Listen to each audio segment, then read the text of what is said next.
और गुरुद्वारे ਦੇ ਵਿੱਚ ਆਪਾਂ ਨੂੰ ਜੋੜੇ ਲਾ ਕੇ ਜਾਣਾ ਚਾਹੀਦਾ, ਮਰਿਆਦਾ ਦੇ ਵਿੱਚ ਰਹਿਣਾ ਚਾਹੀਦਾ। ਉਹਨਾਂ ਦੇ ਬਾਉਂਸਰ ਸਣੇ ਜੋੜੇ ਅੰਦਰ ਵੜੇ ਆ ਗੁਰਦੁਆਰੇ ਦੇ, ਤੇ ਉਸ ਕਰਕੇ ਸਾਡੇ ਕੁਝ ਸਾਥੀਆਂ ਨੂੰ ਉਹਦੇ ਤੇ ਬਹੁਤ ਗੁੱਸਾ ਆਇਆ, ਇਸ ਲਈ ਇਹ ਘਟਨਾ ਹੋਈ। जो आदमी इस्तीफा देकर अभी फिर 4-5 महीने से फिर दोबारा जो इलेक्शन लड़ रहा है, तो इसका मतलब सभी को गुमराही कर रहा है। इस पर चुनाव जो को संज्ञान लेना चाहिए। ये जो जितना खर्चा है उस आदमी पर पड़ना चाहिए। ਅੱਜ ਪਿੰਡ ਮੌਜੂ ਖੇੜਾ ਦੇ ਵਿੱਚ ਗੋਬਿੰਦ ਕਾਂਡਾ ਦੇ ਨਾਲ ਪਹੁੰਚੀਆਂ ਸਾਊਂਡ ਵਾਲੀਆਂ ਗੱਡੀਆਂ ਦੇ ਉੱਤੇ ਲੱਗੇ ਪੋਸਟਰ ਦੇ ਉੱਤੇ ਗੋਹਾ ਮਲਿਆ ਗਿਆ। ਕਿਸਾਨਾਂ ਵੱਲੋਂ ਗੋਹਾ ਮਲ ਕੇ ਆਪਣਾ ਰੋਸ ਪ੍ਰਦਰਸ਼ਨ ਕੀਤਾ ਗਿਆ ਤੇ ਗੋਬਿੰਦ ਕਾਂਡਾ ਦੀ ਗੱਡੀ ਪਿੰਡ ਦੇ ਵਿੱਚ ਨਹੀਂ ਵੜਨ ਦਿੱਤੀ ਗਈ ਤੇ ਗੋਬਿੰਦ ਕਾਂਡਾ ਨੂੰ ਗੱਡੀ ਵਿੱਚੋਂ ਨਹੀਂ ਉਤਰਨ ਦਿੱਤਾ ਗਿਆ। ਕਿਸਾਨਾਂ ਦਾ ਕਾਫੀ ਵਿਰੋਧ ਦੇਖਣ ਨੂੰ ਮਿਲਿਆ।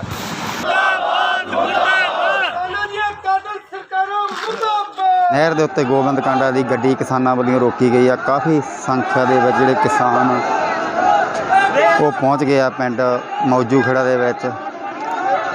ਗੱਡੀ ਰੋਕ ਲਈ ਆ, ਬਾਉਂਸਰਾਂ ਵੱਲੋਂ ਗੱਡੀ ਰੋਕੀ ਗਈ ਆ। ਮੌਜੂ ਖੇੜਾ ਪਿੰਡ ਦੇ ਵਿੱਚ ਗੋਬਿੰਦ ਕਾਂਡਾ ਦਾ ਕਾਫੀ ਵਿਰੋਧ ਕੀਤਾ ਜਾ ਰਿਹਾ। ਗੋਬਿੰਦ ਕਾਂਡਾ ਦੀ ਗੱਡੀ ਸਾਹਮਣੇ ਤੁਹਾਨੂੰ ਨਜ਼ਰ ਆ ਰਹੀ ਆ, ਜਿਹੜੀ ਪਿੰਡ ਮੌਜੂ ਖੇੜਾ ਦੇ ਵਿੱਚ ਰੋਕੀ ਗਈ ਆ ਕਿਸਾਨਾਂ ਵੱਲੋਂ। ਗੋਬਿੰਦ ਕਾਂਡਾ ਗੱਡੀ 'ਚੋਂ ਬਾਹਰ ਨਹੀਂ ਨਿਕਲ ਰਹੇ।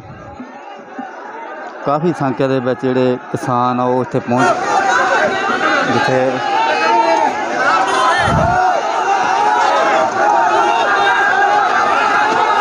ਬਗੈਰ ਪ੍ਰੋਗਰਾਮ ਤੋਂ ਹੀ ਗੋਬਿੰਦ ਕਾਂਡਾ ਨੂੰ ਵਾਪਸ ਬੁੱਢੀ ਮੇੜੀ ਨੂੰ ਜਾਣਾ ਪੈ ਰਿਹਾ ਵਾ। ਕਿਸਾਨਾਂ ਦਾ ਭਾਰੀ ਵਿਰੋਧ। ਇੱਕ ਜੀ ਸ਼ਾਇਦ ਲੋਕਾਂ ਨੂੰ ਮੌਜੂਦਾ ਹਾਲਾਤਾਂ ਦਾ ਨਹੀਂ ਪਤਾ ਹੈ। ਜਿਹੜੇ ਨਾਲ ਬਾਉਂਸਰ ਆਏ ਸੀ ਉਹਨਾਂ ਨੇ ਕੀ ਕੀਤਾ, ਨੂੰ ਅੰਦਰ ਵਾੜ ਕੇ ਤੇ ਚੈਨ ਬਣਾ ਲਈ ਤੇ ਰਸਤਾ ਕਰਤਾ ਬੰਦ, ਤੇ ਕਿਸੇ ਵੀ ਸਾਡੇ ਕਿਸਾਨ ਸਾਥੀ ਨੂੰ ਗੁਰਦੁਆਰੇ ਦੇ ਵਿੱਚ ਨਹੀਂ ਜਾਣ ਦੇ ਰਹੇ ਸੀ। ਵੀ ਉਹਨਾਂ ਦੀ ਕੀ ਮਜਾਲ ਹੈ ਵੀ ਗੁਰਦੁਆਰੇ 'ਚ ਕਿਸੇ ਨੂੰ ਵੜਨ ਤੋਂ ਰੋਕਣ। ਉਹਨਾਂ ਨੇ ਪਰਿਸਥਿਤੀਆਂ ਹੀ ਇਹੋ ਜਿਹੀਆਂ ਬਣਾਤੀਆਂ ਵੀ ਧੱਕੇ ਮਾਰਨ ਤੇ ਕੁਝ ਸਾਥੀ ਮਜਬੂਰ ਹੋ ਗਏ। ਇਸ ਲਈ ਲੋਕਾਂ ਨੂੰ ਇਹੀ ਅਪੀਲ ਹੈ ਵੀ ਹਜੇ ਵੀ ਤੁਸੀਂ ਵੀਡੀਓ ਕਢਾ ਸਕਦੇ ਹੋ ਗੁਰਦੁਆਰਿਆਂ 'ਚੋਂ, ਤੇ ਤੁਹਾਨੂੰ ਪਤਾ ਲੱਗ ਜੂਗਾ ਵੀ ਉੱਥੇ ਮੌਕੇ 'ਤੇ ਪਰਿਸਥਿਤੀਆਂ ਕੀ ਸੀ। ਧੰਨਵਾਦ। ਹਾਂ, ਨਾਲੇ ਇੱਕ ਗੱਲ ਹੋਰ, ਗੁਰਦੁਆਰੇ ਦੇ ਵਿੱਚ ਆਪਾਂ ਨੂੰ ਜੋੜੇ ਲਾ ਕੇ ਜਾਣਾ ਚਾਹੀਦਾ, ਮਰਿਆਦਾ ਦੇ ਵਿੱਚ ਰਹਿਣਾ ਚਾਹੀਦਾ। ਉਹਨਾਂ ਦੇ ਬਾਉਂਸਰ ਸਣੇ ਜੋੜੇ ਅੰਦਰ ਵੜੇ ਆ ਗੁਰਦੁਆਰੇ ਦੇ, ਤੇ ਉਸ ਕਰਕੇ ਸਾਡੇ ਕੁਝ ਸਾਥੀਆਂ ਨੂੰ ਉਹਦੇ ਤੇ ਬਹੁਤ ਗੁੱਸਾ ਆਇਆ, ਇਸ ਲਈ ਇਹ ਘਟਨਾ ਹੋਈ। ਧੰਨਵਾਦ। ਵਿਰੋਧ ਦੇਖਦੇ ਹੋਏ ਪਿੰਡ ਦੇ ਵਿੱਚ ਗੋਬਿੰਦ ਕਾਂਡਾ ਨੂੰ ਨਹੀਂ ਵੜਨ ਦਿੱਤਾ ਗਿਆ। ਪਿੰਡ ਦੇ ਵਿੱਚ ਗੋਬਿੰਦ ਕਾਂਡਾ ਨੂੰ नहीं बढ़ देता गया। किसानों वालों बहुत ही जोरदार विरोध।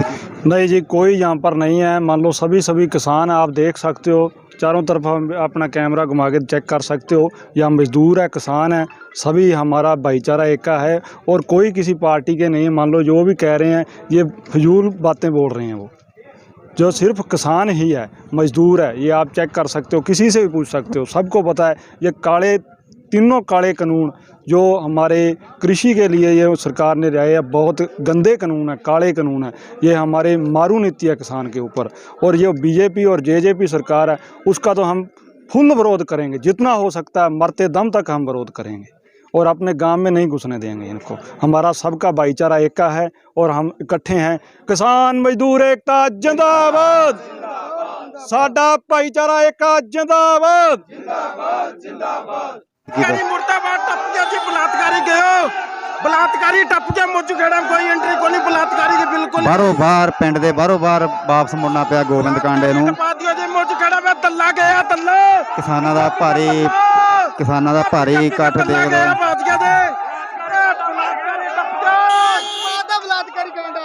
ਗੱਡੀਆਂ ਭਜਾ ਕੇ ਜਿਹੜੀਆਂ ਗੋਬਿੰਦ ਕਾਂਡਾ ਦੀਆਂ ਲਗਾਈਆਂ ਗਈਆਂ ਜਾਏ ਗਏ ਪਿੰਡ ਦੇ ਵਿੱਚੋਂ।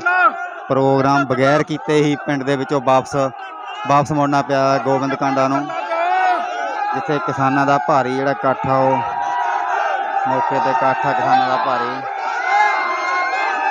ਵਾਪਸ ਪਿੰਡ ਦੇ ਵਿੱਚੋਂ ਵਾਪਸ ਬਗੈਰ ਅੱਜ ਸਾਡੇ ਕਿਸਾਨੀ ਦਾ ਜਿਹੜਾ ਮੁੱਦਾ ਹੈ ਇਹਨੂੰ ਲੈ ਕੇ ਅਸੀਂ ਜਿਹੜਾ ਵਿਰੋਧ ਕਰ ਰਹੇ ਹਾਂ।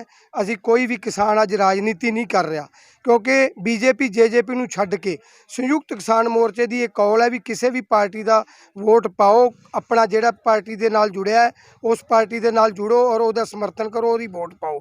ਸਿਰਫ ਤੋਂ ਸਿਰਫ ਬੀਜੇਪੀ ਔਰ ਜੇਜੇਪੀ ਜਿਹੜੀ ਪਾਰਟੀ ਨੇ ਸੈਂਟਰ ਦੇ ਵਿੱਚ ਇਹ ਕਾਲੇ ਕਾਨੂੰਨ ਬਣਾ ਕੇ ਅੱਜ 10 ਮਹੀਨਿਆਂ ਤੋਂ ਸਾਡੇ ਬਜ਼ੁਰਗ, ਸਾਡੇ ਬੱਚੇ, ਸਾਡੀਆਂ ਮਾਵਾਂ, ਸਾਡੀਆਂ ਭੈਣਾਂ ਦਿੱਲੀ ਦੀਆਂ ਬਰੂਹਾਂ ਤੇ ਰੁਲੀ ਜਾਂਦੀਆਂ ਔਰ ਸਾਡੇ ਨੌਜਵਾਨ ਜਿਹੜੇ ਭਰਾਵਾਂ ਨੂੰ ਇੰਨਾ ਬੇਰਹਿਮੀ ਦੇ ਨਾਲ ਗੱਡੀਆਂ ਚੜਾ ਕੇ ਉਹਨਾਂ ਦੇ ਕਤਲ ਕੀਤੇ ਗਏ ਹੈ। ਉਹਨਾਂ ਕਾਤਲਾਂ ਦੇ ਉੱਤੇ ਕੋਈ ਪਰਚਾ ਨਹੀਂ ਦਰਜ ਹੋ ਰਿਹਾ। ਔਰ ਜੇ ਸਾਡਾ ਕੋਈ ਕਿਸਾਨ ਸ਼ਾਂਤੀਪ੍ਰਿਅਕ ਢੰਗ ਦੇ ਨਾਲ ਝੰਡਾ ਹਿਲਾਉਂਦਾ ਹੈ ਜਾਂ ਇਹਨਾਂ ਦੇ ਮੁਰਦਾਬਾਦ ਦੇ ਨਾਅਰੇ ਲਾਉਂਦਾ ਹੈ ਤਾਂ ਉਹਨਾਂ ਤੇ ਪਰਚੇ ਦਰਜ ਕਰਦੇ ਆ। ਕੀ ਇਹ ਕਿਸਾਨਾਂ ਦੀ ਆਵਾਜ਼ ਨੂੰ ਦਬਾਉਣਾ ਚਾਹੁੰਦੇ ਆ? ਇਸ ਤਰ੍ਹਾਂ ਕਿਸਾਨ ਨਹੀਂ ਦਬਣਗੇ। ਕਿਸਾਨ ਅੱਜ ਰਾਜਨੀਤੀ ਨਹੀਂ ਕਰ ਰਹੇ। ਇਹ ਲੋਕ ਹੈ ਜਿਹੜਾ ਰਾਜਨੀਤੀ ਦੇ ਨਾਂ ਤੇ ਇਹ ਬਦਨਾਮ ਕਰਨਾ ਚਾਹੁੰਦੇ ਸਾਡੇ ਅੰਦੋਲਨ ਨੂੰ। ਅਸੀਂ ਕਿਸੇ ਪਾਸੋਂ ਵੀ ਅੰਦੋਲਨ ਨੂੰ ਬਦਨਾਮ ਨਹੀਂ ਹੋਣ ਦੇਵਾਂਗੇ। ਸਾਡਾ ਬੀਜੇਪੀ ਜੇਜੇਪੀ ਦਾ ਵਿਰੋਧ ਹੈ, ਇਹ ਵਿਰੋਧ ਚੱਲਦਾ ਰਹੂਗਾ। 9 ਤਰੀਕ ਨੂੰ ਗੁਰਦੁਆਰਾ ਸਿੰਘ ਸਭਾ ਦੇ ਵਿੱਚ ਇਕੱਠੀ ਕੀਤੀ ਜੀ ਬੀਜੇਪੀ ਨੇਤਾ ਨੂੰ ਧੱਕੇ ਮਾਰ ਕੇ ਬਾਹਰ ਕੱਢਿਆ ਜੀ 20 ਲੋਕਾਂ ਦੇ ਉੱਤੇ ਪਰਚੇ ਵੀ ਦਰਜ ਹੋਏ। ਦੇਖੋ ਜੀ, ਜਿਹੜੇ ਪਰਚੇ ਦਰਜ ਹੋਏ ਹੈ ਉਹ ਸਿਰਫ ਸਰਕਾਰ ਨੇ ਆਪਦੀ ਤਾਨਾਸ਼ਾਹੀ ਰਵੱਈਆ ਦਿਖਾਇਆ ਹੈ। ਉਹ ਸਰਕਾਰ ਨੂੰ ਉਹ ਗੇਟ ਦੇ ਉੱਤੇ ਧੱਕਾ ਤਾਂ ਦਿਸ ਗਿਆ, ਲੇਕਿਨ ਸਾਡੇ ਜਿਹੜੇ ਨੌਜਵਾਨ 18 ਸਾਲਾਂ ਦੇ ਬੱਚੇ ਨੂੰ ਗੱਡੀ ਦੇ ਥੱਲੇ ਕੁਚਲ ਕੇ ਮਾਰਿਆ, ਉਹਨਾਂ ਦੇ ਉੱਤੇ ਪਰਚੇ ਨਹੀਂ ਦਰਜ ਹੋਏ। ਔਰ ਇੱਕ ਆਦਮੀ ਜੇ ਉਹ ਕੋਈ ਧੱਕਾ ਕਿਸੇ ਨੇ ਉਹਦੇ ਪੈੜੀ ਤੋਂ ਪੈਰ ਵੀ ਫਿਸਲ ਸਕਦਾ, ਉਹਦਾ ਕੋਈ ਸਾਫ਼ ਵੀਡੀਓ ਦੇ ਵਿੱਚ ਨਹੀਂ ਆਇਆ। ਅਗਰ ਉਹ ਗੁਰਦੁਆਰੇ ਦੇ ਵਿੱਚ ਬਾਰ-ਬਾਰ ਪ੍ਰੈਸ ਵਾਲੇ ਸਾਥੀ ਜਾਂ ਦੂਜੇ ਸਾਥੀ ਬਾਰ-ਬਾਰ ਇਹ ਕਹਿ ਰਹੇ ਵੀ ਗੁਰਦੁਆਰੇ ਦੇ ਅੰਦਰ ਘਟਨਾ ਹੋਈ ਹੈ, ਇਹ ਗੁਰਦੁਆਰੇ ਦੇ ਅੰਦਰ ਘਟਨਾ ਨਹੀਂ ਹੋਈ, ਗੁਰਦੁਆਰੇ ਦੇ ਗੇਟ ਤੇ ਘਟਨਾ ਹੋਈ ਹੈ। ਮੈਂ ਕੱਲ ਵੀ ਪ੍ਰੈਸ ਦੇ ਮਾਧਿਅਮ ਤੋਂ ਇਹ ਬਿਆਨ ਦਿੱਤਾ ਸੀ ਆਪਣਾ, ਔਰ ਅੱਜ ਵੀ ਇਹ ਬਿਆਨ ਦੇਣਾ ਚਾਹੁੰਦਾ ਵੀ ਸਾਥੀਓ ਵੀਡੀਓ ਦੇਖੋ। ਸਾਡਾ ਭਾਈਚਾਰਾ ਕਾਇਮ ਹੈ, ਸਾਡਾ ਕਿਸੇ ਨਾਲ ਵਿਅਕਤੀਗਤ ਕੋਈ ਨਹੀਂਗਾ, ਨਾ ਕਿਸੇ ਨਾਲ ਇਹੋ ਜਿਹਾ ਵਿਵਹਾਰ ਕੀਤਾ, ਨਾ ਅੱਗੇ ਕਰਾਂਗੇ। ਔਰ ਇਹ ਗੇਟ ਦੇ ਉੱਤੇ ਘਟਨਾ ਹੋਈ ਹੈ, ਨਾ ਕਿ ਗੁਰਦੁਆਰਾ ਸਾਹਿਬ ਦੇ ਅੰਦਰ ਕੋਈ ਘਟਨਾ ਹੋਈ ਹੈ। ਉਹ ਲੋਕ ਜਾਤੀ ਦੇ ਨਾਂ ਤੇ ਧਰਮ ਦੇ ਨਾਂ ਤੇ ਵੰਡ ਕੇ ਲੋਕਾਂ ਨੂੰ ਪਾੜਨਾ ਚਾਹੁੰਦੇ, ਇਹ ਅੱਗ ਫੈਲਾਉਣਾ ਚਾਹੁੰਦੇ ਆ, ਜਿਹੜਾ ਕਤਈ ਵੀ ਅਸੀਂ ਆਪਣੇ ਭਾਈਚਾਰੇ ਨੂੰ ਨਾ ਪਿੰਡਾਂ 'ਚ ਨਾ ਸ਼ਹਿਰ 'ਚ ਅਸੀਂ ਆਪਣੇ ਭਾਈਚਾਰੇ ਨੂੰ ਵਿਗੜਨ ਨਹੀਂ ਦੇਵਾਂਗੇ, ਸ਼ਾਂਤੀ ਬਣਾਈ ਰੱਖਾਂਗੇ। ਇਹਨਾਂ ਲੋਕਾਂ ਦਾ ਤਾਂ ਇਹ ਕੰਮ ਹੈ ਸ਼ਾਂਤੀ ਭੰਗ ਕਰਨਾ।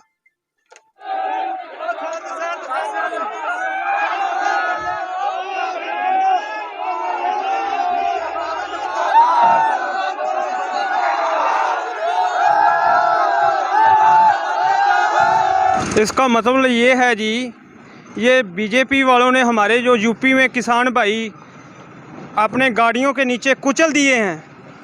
और इतनी निर्दयी पार्टी, और ये गांव में घुसने की कोशिश कर रहे हैं, इनको कैसे घुसने दें?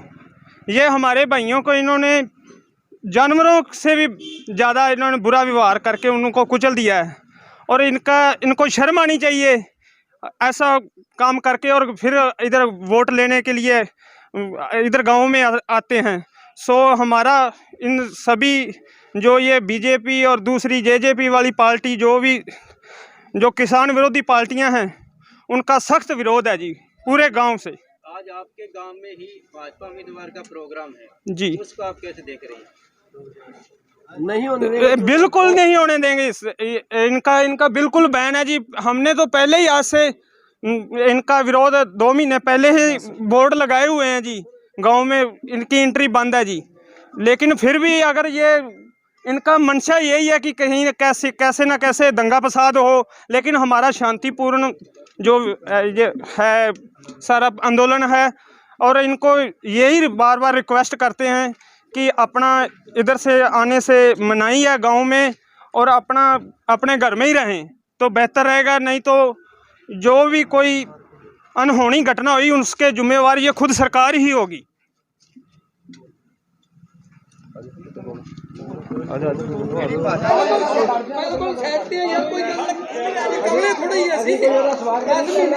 उम्मीदवार गोविंद कांडा का प्रोग्राम रखा गया है। क्या आपके गांव के अंदर आपको किसी का विरोध का सामना करना पड़ रहा है? नहीं जी, वो आज हमारे गांव मौजू खड़ा में श्री गोविंद कांडा जी का प्रोग्राम है, तो जिसका जो निम्न वर्ग है उसका कोई भी विरोध नहीं कर रहा है। सिर्फ ये किसान कुछ मात्र जो लोग हैं, सारे तो किसान बुरे नहीं हैं, कुछ लोग जो हैं वो इसका विरोध कर रहे हैं जी। क्या ऐसा है भी विरोध करने का अधिकार है इनका भी, रोका जाए गांव से आने पर? नहीं जी, लोकतंत्र है जी, विरोध करने का अलग अलग तरीका होता है। अब किसी को गुरुद्वारे से, मंदिर से, मस्जिद से, किसी घर का प्रोग्राम थोड़ी ना बंद कर सके कोई। विरोध करने का तरीका ठीक है, काली झंडी दिखा दो, कोई नारा है जैसा लगा दो, लेकिन किसी के घर जा, किसी के धार्मिक स्थान पर जाने का कोई रोक नहीं सकता जी, कोई अधिकार नहीं किसी का।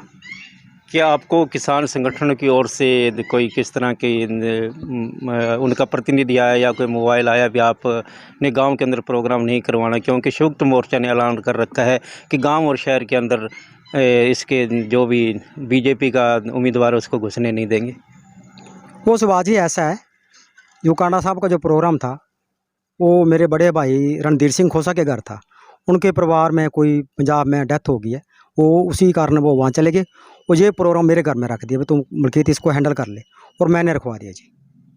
और इसका अब वो किसान कर रहे हैं विरोध, तो उनका अपना अधिकार है जी करने का। अगर हम माने तो इस गांव के अंदर नियर अबाउट कितने वोट है यहाँ पर है, और कितने समझ आप बीजेपी के पक्ष में जा सकते हैं? यहाँ जी 2100-2200 के करीब वोट है हमारे मौजू खेड़ा में, तो बीजेपी अच्छा इसमें रहेगी जी। एक मेरे हरियाणा सरकार व चुनाव आयोग से अपील है कि ये जो चुनाव हो रहा है ना, इसके अंदर बहुत बड़ी खामी है। जो आदमी इस्तीफा देकर अभी फिर 4-5 महीने से फिर दोबारा जो इलेक्शन लड़ रहा है, तो इसका मतलब सभी को गुमराही कर रहा है। इस पर चुनाव आयोग को संज्ञान लेना चाहिए। ये जो जितना खर्चा है उस आदमी पर पड़ना चाहिए। जब वो दोबारा उसने इस्तीफा दे ही दिया, दोबारा लड़ने का क्या अधिकार है? लोगों को गुमराह किया जा रहा है, काम रोका जा रहा है। अब खामखा जो झगड़े पड़ रहे हैं बीजेपी कांग्रेस या किसी का भी आपस में हो रहा है, ये गलत हो रहा है। चुनाव आयोग को संज्ञान लेना चाहिए। मैं फिर यही कह रहा हूँ कि ये जो आदमी एक बार इस्तीफा देता है उसके बाद जो इलेक्शन लड़ता है वो लड़ना नहीं चाहिए, बिल्कुल बैन होना चाहिए। हाँ जी, ठीक है जी, वोटां तो पावांगे, रल के पावांगे वोटां दे, वोटां किधर मर्जी पावन, पर रुकावट तो ना करना, रुकावट ना करावन तो ना रुकावट करन। वोट अपनी मर्जी नाल जिथे मर्जी पावन, वोट की साड़ी ना कोई नहीं। ਵੋਟ ਹੈ ਜੀ ਪਿਆਰ ਦੇ ਨਾਲ, ਜਿਹੜੇ ਵੀ ਕੋਈ ਵੀ ਪਾਰਟੀ ਹੈ ਅਧਿਕਾਰ ਹੈ ਵੀ ਕੋਈ ਵੀ ਨੇਤਾ ਆ ਸਕਦਾ, ਕਿਸ ਪਿੰਡ 'ਚ ਵੀ ਆ ਸਕਦਾ ਹੈ, ਅਨੈਲੋ ਦੇ ਵੀ ਆ ਸਕਦੇ ਨੇ, ਕਾਂਗਰਸ ਦੇ ਵੀ ਆ। ਅਸੀਂ ਕਿਉਂਕਿ ਇਹਨੂੰ ਰੋਕਾਂਗੇ, ਕਿਉਂਕਿ ਇਹਦੇ ਨਾਲ ਵੀ ਟੋਕ ਕਰਨੀ ਹੈ, ਵੀ ਵੋਟ ਪਾਣੀ ਹੈ ਉਹ ਆਪਣੀ ਮਰਜ਼ੀ ਦੇ ਨਾਲ ਕਿੱਥੇ ਵੀ ਪਾ ਸਕਦੇ। तो जो आ रहे हैं जी, जो किसान विरोध कर रहे हैं, हमने यही कहा, किसान यहाँ पर भी आए थे हमें रोकने के लिए, कह रहे थे भी आपका जो प्रोग्राम है वो कैंसिल करो। हमने नहीं किया जी। हम ऐसे कह रहे हैं, जहाँ तो किसी भी नेता को, इनेलो कांग्रेस बीजेपी, किसी को अंदर ना घुसने दो, किसी को वोट ना दो। जहाँ तो गांव में सभी की वोट बंद करो, ऐसा हो सकता है यहीं। कोई भी नेता है जी, अपनी वोट के लिए वोट आएगा जी, हर गांव में जाएगा, हर मेंबर से भी अपील करेगा वोट के लिए जी। हाँ जी, लोकतंत्र है, कोई भी कहीं भी वोट दे सकता है जी। किसानों का विरोध है वो अपना कहीं पर भी करें, गली में खड़कर कहीं पर भी खड़कर कर सकते हैं जी। वो ऐसा थोड़ी किसी के घर जाने से हम रोक सकते हैं, ऐसा नहीं है जी, गलत है जी। ये ऐसा मतलब कांडा साहब ਨੂੰ ਵੇਖਣ ਵਾਸਤੇ ਖੜੇ ਸੀ ਅਸੀਂ।